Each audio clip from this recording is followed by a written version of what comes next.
तुझ्यात हरवले मी. भाग 52. सकाळची वेळ होती. सायली खिडकीजवळ उभी राहून केस सावरत होती. तिच्या चेहऱ्यावर आज एक वेगळंच हसू होतं. कालचा दिवस तिच्या डोळ्यासमोर पुन्हा पुन्हा येत होता. आदित्यने तिच्यावर केलेलं प्रेमाचं कबुलीकरण. ती स्वतःचीच हसली. तेवढ्यात मागून आवाज आला, काय ग, एकटीच हसतेस? सायली दचकून मागे वळली. आदित्य दारात उभा होता. तू कधी आलास? जेव्हा तू माझ्या आठवणीत हरवली होतीस. सायलीने लाजून नजर खाली केली. स्वतःबद्दल एवढं काय वाटतं तुला? आदित्य तिच्याजवळ येत म्हणाला, कालपासून तर थोडं जास्तच वाटायला लागलंय. सायली हसली. का बरं? आदित्यने तिच्याकडे पाहत उत्तर दिलं, कारण काल पहिल्यांदा तू स्वतःच्या तोंडाने मान्य केलंस की तुझं मन माझं झालंय. सायलीच्या गालावर लाजेची छटा आली. तुला ना सगळं लक्षात राहतं, तुझ्याबद्दलचं सगळं. सायली काही क्षण त्याच्याकडे पाहत राहिली. मग हळू आवाजात म्हणाली, आदित्य, कालपासून मला एक विचित्र आनंद होतोय. कसला? सायली त्याच्याकडे पाहत म्हणाली, आता माझ्या प्रत्येक उद्याचा विचार करताना त्यात तू दिसतोस. आदित्यच्या चेहऱ्यावर प्रेमळ हसू उमटलं. त्याने तिचा हात अलगद हातात घेतला. मग एक गोष्ट ठरली. काय? तुझ्या प्रत्येक उद्यात मी असणार. सायलीने त्याचा हात घट्ट पकडला. दोघांच्या नजरा भिडल्या आणि त्या नजरेत कालचं प्रेम आज आणखी घट्ट झालं होतं. तेवढ्यात सायली हसत म्हणाली, पण एक अट आहे. आदित्यने भुवया उंचावल्या. काय? मला असंच रोज चिडवायचं नाही. आदित्य हसला. ही अट मी मान्य करू शकत नाही. का? कारण तू लाजतेस तेव्हा मला तुला आणखी चिडवावंसं वाटतं. सायलीने लाजत त्याला हलकासा धक्का दिला. आदित्य हसत मागे झाला. खोलीत त्यांच्या हसण्याने एक वेगळाच आनंद पसरला आणि त्यांच्या प्रेमाचीही नवीन सुरुवात दोघांनाही मनापासून जगायची होती. सायंकाळची वेळ होती. सायली बाल्कनीत बसून चहा घेत होती. आदित्य तिच्यासमोर येऊन बसला. काही क्षण तो शांत राहिला. सायलीने त्याच्याकडे पाहिलं. काय झालं? आज एवढा शांत का आहेस? आदित्यने दीर्घ श्वास घेतला. सायली, काल तू मला माझ्या आईबाबांबद्दल विचारलं होतंस ना? सायलीने मान हलवली. हो, आदित्य म्हणाला. मी त्यांच्याबद्दल तुला पूर्ण सत्य अजून सांगितलेलं नाही. सायली शांतपणे त्याच्याकडे पाहू लागली. तुला सांगायचं नसेल तर राहू दे. नाही, आदित्य तिच्याकडे पाहत म्हणाला. आता तुला माझ्या आयुष्यातला प्रत्येक भाग माहीत असावा असंच मला वाटतं. तो काही क्षण थांबला. माझे आईबाबा आहेत, पण काही वर्षापूर्वी आमच्यात असा गैरसमज झाला की मला वाटलं त्यांनी मला सोडलं, म्हणून मी स्वतःला अनाथ समजू लागलो. सायलीच्या चेहऱ्यावर दुःख उमटलं. पण तुला खात्री आहे का की त्यांनी तुला खरंच सोडलं होतं? आदित्य तिच्याकडे पाहत राहिला. नाही, कदाचित मी त्यांचं म्हणणं ऐकूनच घेतलं नाही.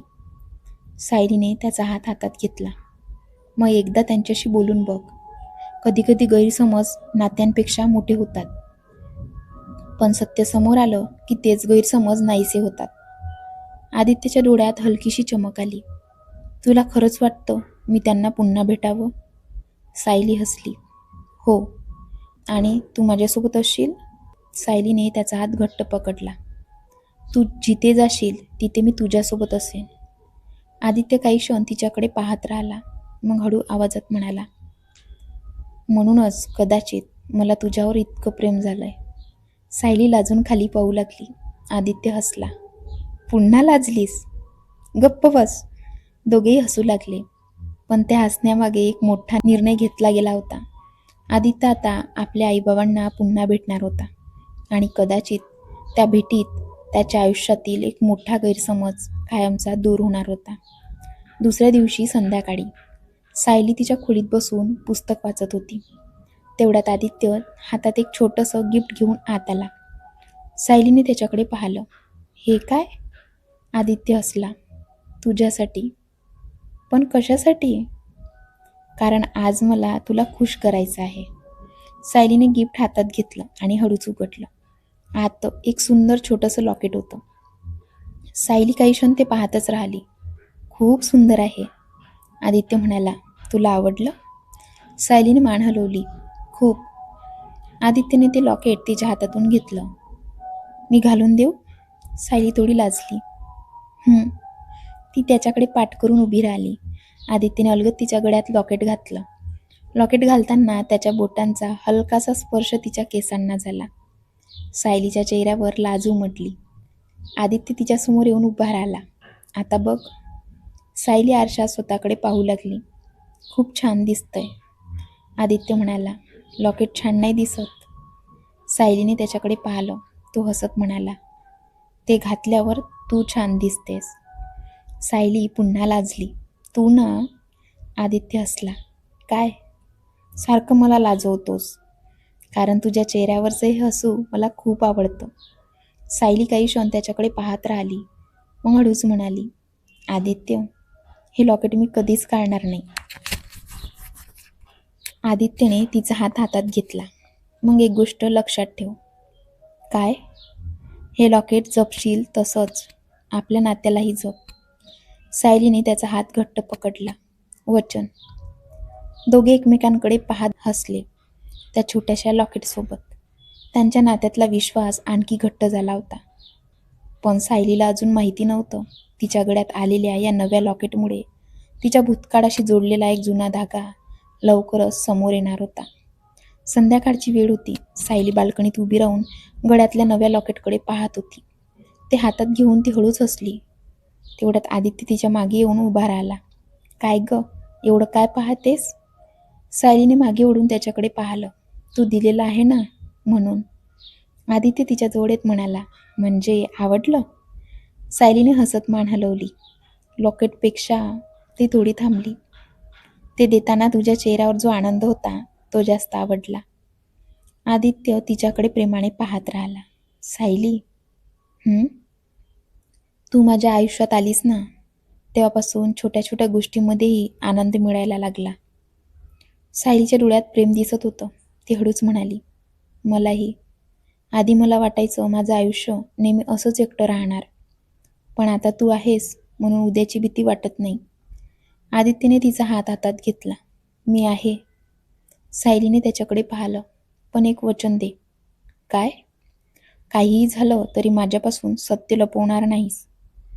आदित्य काही क्षण शांत झाला. वचन. सायलीने त्याच्यावर विश्वास ठेवून हसत मान हलवली. तेवढ्यात आदित्यचा फोन वाजला.